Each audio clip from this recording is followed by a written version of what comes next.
15वीं century में यूरोपीय व्यापारियों का इम्पोर्टेंट ट्रेड भारत, चीन और साउथ ईस्ट एशिया के साथ होता था। ये सारे ट्रेड सिल्क रूट यानी जमीनी रास्ते से ही होता था। इंडिया और ईस्ट एशिया से जब जमीनी रास्ते से ट्रेड हो ही रहा था तो फिर कोलंबस समुद्री रास्ता ढूंढने क्यों निकल पड़ा? आखिर समुद्री रास्तों से उन्होंने अमेरिका ढूंढ दिया तो उससे अमेरिका पर क्या प्रभाव पड़ा, आगे वीडियो में जानेंगे। लेकिन सिल्क रूट पर मौजूद कुस्तुनतुनिया यानी कॉन्स्टेंटिनोपल को जब ऑटोमन एम्पायर द्वारा कब्जा कर लिया गया तो यह रास्ता अब यूरोपियों के लिए बंद हो गया। यही वजह थी जिससे यूरोपीय देश पुर्तगाल और स्पेन भारत चीन के इलाकों से ट्रेड करने के लिए समुद्री रास्ता खोज रहे थे। उस टाइम कोलंबस ने एक नया थॉट पेश किया कि अगर यूरोप से वेस्ट की ओर समुद्र में सफर किया जाए तो भारत और ईस्ट एशिया तक पहुंच सकते हैं।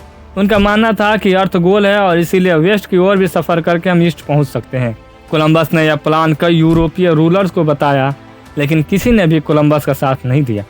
आखिरकार स्पेन की रानी इसाबेला और किंग फर्डिनेंड ने इस जर्नी के लिए कोलंबस को इकोनॉमिक हेल्प दी। 3 अगस्त 1492 को कोलंबस ने अपने 3 जहाज़ों के साथ स्पेन से वेस्ट की ओर जर्नी शुरू की। कई हफ्तों की यात्रा के बाद 12 अक्टूबर 1492 को कोलंबस ने बामास आइलैंड पर कदम रखा। लेकिन क्या आप जानते हैं, कोलंबस को यह यकीन हो गया था कि वह भारत और ईस्ट एशिया तक पहुंच चुका है, लेकिन हकीकत में उन्होंने एक नई कॉन्टिनेंट की खोज कर दी जिसे आज हम अमेरिका के नाम से जानते हैं। और यहाँ के नेटिव पीपल को कोलंबस ने रेड इंडियन कहा।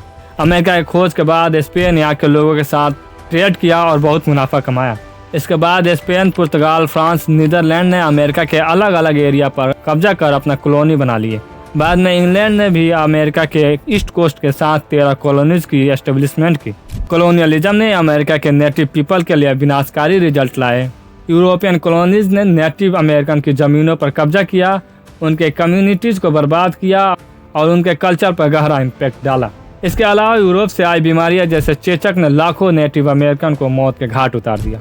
इंग्लैंड के 13 कॉलोनीज में काम करने के लिए अफ्रीका के लोगों को गुलाम बनाकर लाया गया। 1760 के दशक में ब्रिटिश सरकार ने अमेरिकी कॉलोनीज पर कई तरह के टैक्स लगा दिए, जैसे कि स्टैंप एक्ट और टाउनसेंड एक्ट, ताकि इंग्लैंड अपने मिलिट्री एक्सपेंडिचर्स को पूरा कर सके।